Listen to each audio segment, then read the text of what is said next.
సుమన్ టీవీలో మీ personal and business promotions కోసం కింది నెంబర్కి కాంటాక్ట్ చేయండి. అందరికీ తెలుసు, గత నెల రోజులుగా మన విశాఖపట్నం కేంద్ర కారాగారం ఏదో ఒక సందర్భంలో న్యూస్లోకి వస్తూనే ఉంది.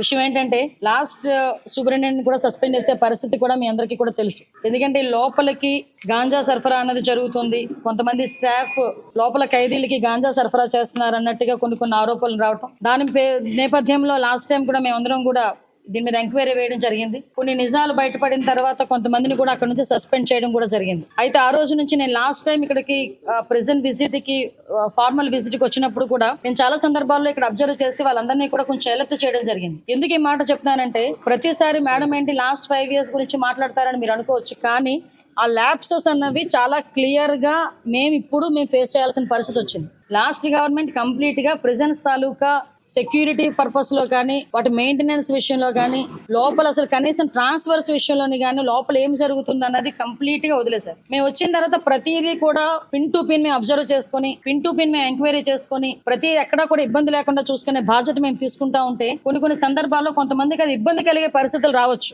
ఆ ఇబ్బందులు ఎవరికి ఎన్ని ఇబ్బందులు కలిగినా కూడా సెక్యూరిటీ సేఫ్టీ అన్నది ముఖ్యం. కాబట్టి ద సేమ్ టైం లోపల ఎలాంటి ప్రిజనర్స్ మనం అనేసరికి లోపల ముద్దాయిలందరూ కూడా రకరకాల కేసుల్లో బయటకు వచ్చిన వాళ్ళు ఉంటారు. హత్య కేసుల్లో ఉంటారు, గొడవల్లో ఉంటారు, గాంజా కేసుల్లో ఉంటారు, రేప్ కేసెస్ ఉంటాయి, కొంతమంది లైఫ్ పడిన వాళ్ళు ఉంటారు. అంటే ఓవరాల్ గా ప్రిజన్ అనేది చాలా కేర్ గా చూసుకోవాల్సిన పరిస్థితి ఉన్నది. అటువంటి సిచ్యువేషన్స్ లో మేము నిజంగా చాలా షాకింగ్ న్యూసెస్ ఏంటంటే సెల్ ఫోన్లు బయటపడినాయి. అంటే సెల్ ఫోన్లు కూడా వాళ్ళు యూజ్ చేసే పరిస్థితులు వచ్చినప్పుడు మేము కంపల్సరీగా ఎంక్వైరీ చేసుకోవాలి. ఎంక్వైరీలు ఎవరైనా తప్పు చేశారన్న సంగతి తెలిస్తే కనుక వాళ్ళని పనిష్మెంట్ ఇచ్చుకునే పరిస్థితి రావాలి.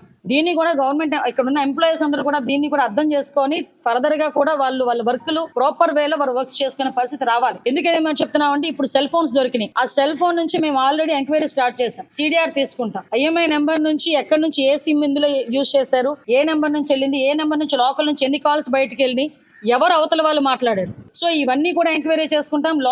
లోపల నుంచి బయట ఎవరితో మాట్లాడారో వాళ్ళు కూడా రేపొద్దున్న కోర్టు ముందు హాజరయ్యే పరిస్థితి వస్తుంది. వాళ్ళు కూడా తప్పు చేసిన వాళ్ళ పరిస్థితి వస్తుంది. అంటే ఇక్కడ లోకల్ ఇప్పుడు మనం లాస్ట్ టైం చూసాం, కొంతమంది రౌడీ షీటర్స్ లోపల ఉన్నారు. రౌడీ షీటర్స్ కూడా బయటికి వెళ్లి లోపలికి వచ్చేటప్పుడు గాంజా తీసుకుని వచ్చే పరిస్థితులు కూడా కనిపించాయి. అంటే అటువంటి సందర్భాల్లో కూడా కొంతమంది పోలీసులు కూడా ఇబ్బందులు పడి వాళ్ళు కూడా సస్పెండ్ చేసే పరిస్థితులు కనిపించినాయి. అంటే ఇటువంటి సందర్భాల్లో ఇంకా విషయం ఏంటంటే, కొన్ని సందర్భాల్లో ఎంత వరకు అంటే ఇది లోపల ఒక చిన్న ప్లాంట్ కూడా కనిపించింది, గాంజా ప్లాంట్ కూడా కనిపించింది. ఈ రోజు మేము చెప్తుంది ఏంటంటే, మా డిపార్ట్మెంట్ ఎంత క్లియర్ గా వర్క్ చేస్తుంది ఈ రోజు. అంటే ఎక్కడా కూడా ఒక ఇంచును కూడా వదలకుండా చాలా క్లియర్ కట్ గా వారి సర్వేలెన్సెస్ లో పెట్టుకొని అటువంటి సిచ్యువేషన్ ఏమి రాకుండా ఈ రోజు అంత పగడ్బందీగా చేస్తున్నాం. పగడ్బందీగా చేస్తున్న సందర్భంలో కొంతమందికి ఇది ఇబ్బంది రావచ్చు, కొంతమందిని ట్రాన్స్ఫర్ చేయాల్సిన పరిస్థితి రావచ్చు, కొంతమందిని సస్పెండ్ చేయాల్సిన పరిస్థితి కూడా రావచ్చు. దీన్ని పెద్ద భూతద్దంలో చూసి మళ్ళీ మా మీదకి తిరిగి అదేదో అంటారు కదా, బురద జల్లే పరిస్థితి మాత్రం రాకూడదని ముందుగా మీ అందరికీ కూడా ఇన్ఫర్మేషన్ ఇస్తున్నాం. మేము చాలా క్లియర్ గా దీని మీద ఎంక్వైరీ చేస్తున్నామండి.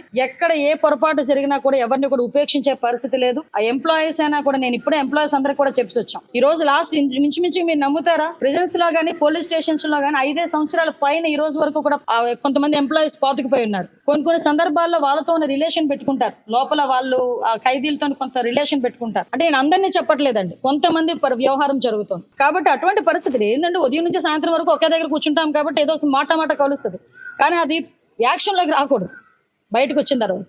సో కొన్ని సందర్భాల్లో మేము కూడా ట్రాన్స్ఫర్స్ చేయడానికి కొంతమందిని ట్రాన్స్ఫర్ చేయడం జరిగింది. అది కూడా మీ అందరికీ కూడా తెలుసు.